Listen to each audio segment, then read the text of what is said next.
s'abstenir de détruire la vie des êtres sensibles, s'abstenir de prendre ce qui n'est pas donné, s'abstenir d'avoir des relations sexuelles illégitimes, s'abstenir de dire les paroles fausses ou inexactes, s'abstenir de prendre des substances altérant l'esprit.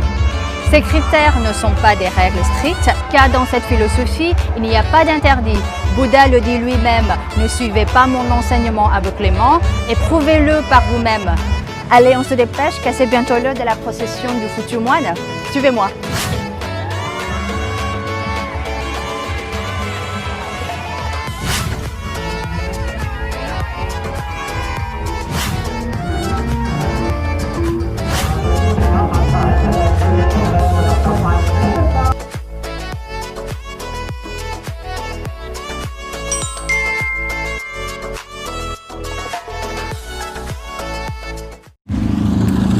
Sawadika, bonjour à tous et bienvenue sur ma chaîne La Thaïlande de Pia. Je vous accueille aujourd'hui dans un temple à côté de chez moi. Ce matin, c'est le grand jour pour le fils du copain de mon père car il va devenir moine.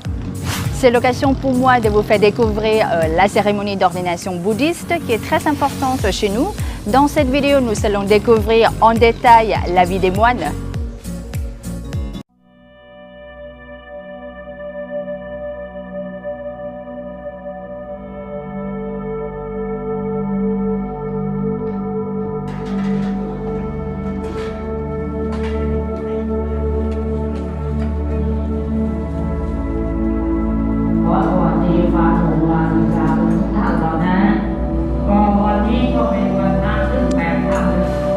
En Thaïlande, plus de 90% des habitants sont bouddhistes, 5% sont musulmans, 1% chrétiens et les autres partagent diverses religions. Chez nous, la tradition veut que chaque homme devienne moine au moins une fois dans sa vie, généralement à partir de 20 ans ou avant qu'il ne se marie. Les jeunes garçons peuvent également devenir novices pendant les vacances scolaires. Sinon, il existe quelques femmes nonnes qu'on appelle Bhikshuni, mais le nombre est beaucoup moins important que les moines appelés Bhiksu. Les hommes doivent en effet découvrir l'enseignement de Bouddha pour apprendre à agir avec sa chaise en tant que chef de famille. Il y a en Thaïlande environ 200 000 moines et 95 000 novices. On peut devenir moine de façon temporaire ou définitive. En général, les hommes se font ordonner pendant le carême bouddhiste qui dure de juillet à octobre. Bien sûr, ceux qui choisissent de rester dans les ordres peuvent revenir à la vie laïque quand ils le souhaitent. Ce choix est complètement libre. Revenons à la cérémonie. La procession du postulant ou Nag en taille se déroule généralement le matin. Elle part de la maison du futur moine pour se terminer au temple. Elle est très souvent accompagnée d'un groupe de musiciens traditionnels pour animer cet événement.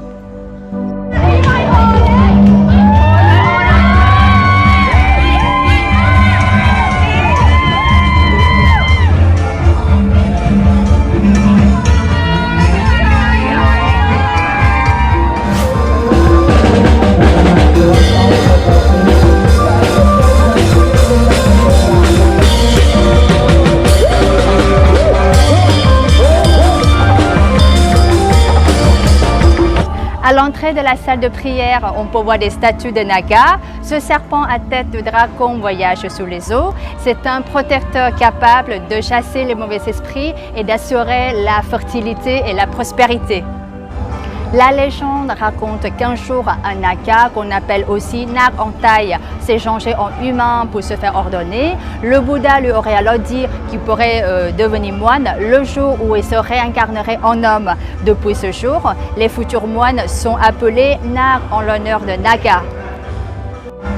Dans la tradition thaïlandaise, le Nag est habillé en blanc pour montrer la pureté de son cœur, de ses paroles et de son âme.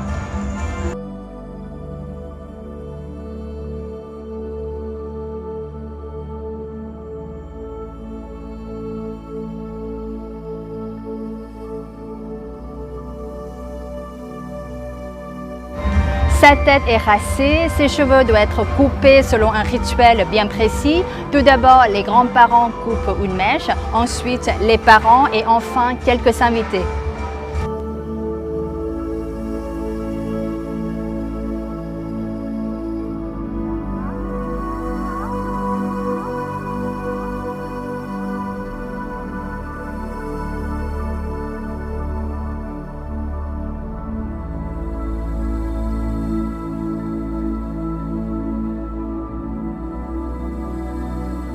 Cette tarte symbolise le détachement extérieur. C'est également une sorte d'abandon de l'identité et de l'ego.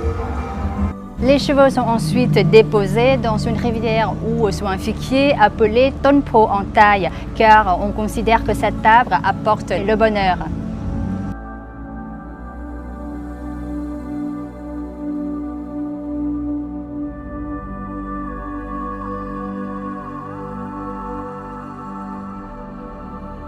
Nous nous retrouvons maintenant devant la porte d'entrée de la salle d'ordination et nous allons effectuer 3 fois le tour du temple dans le sens des aiguilles d'une montre en l'honneur des 3 joyaux du bouddhisme. Ces 3 joyaux sont le Bouddha, le guide spirituel, le Dharma, l'ensemble des enseignements bouddhiques et le Sangha, la communauté monastique.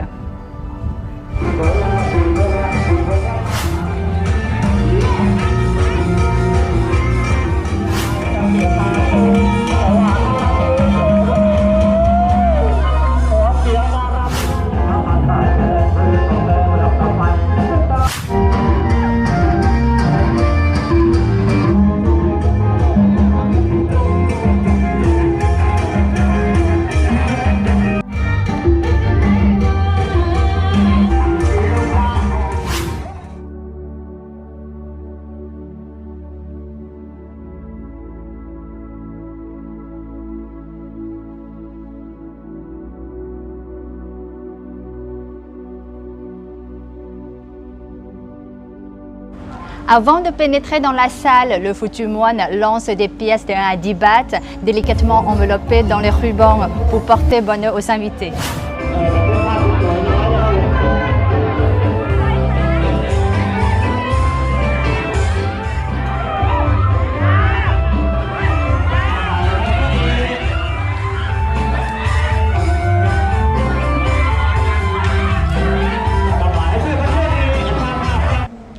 La cérémonie d'ordination vient de commencer. Le jeune homme va prononcer ses vœux en précisant son état civil et son état de santé. Il lui est en effet interdit de se joindre à la foule s'il est atteint d'une maladie contagieuse.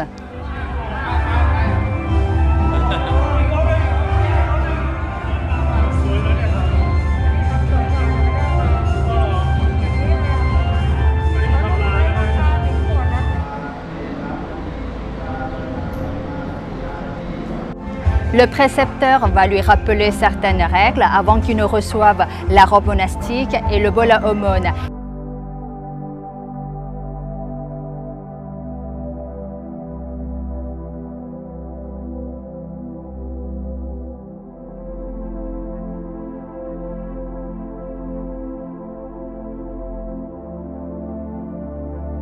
Les invités profitent de ce moment émouvant pour faire des offrandes au nouveau moine ou bhiksu.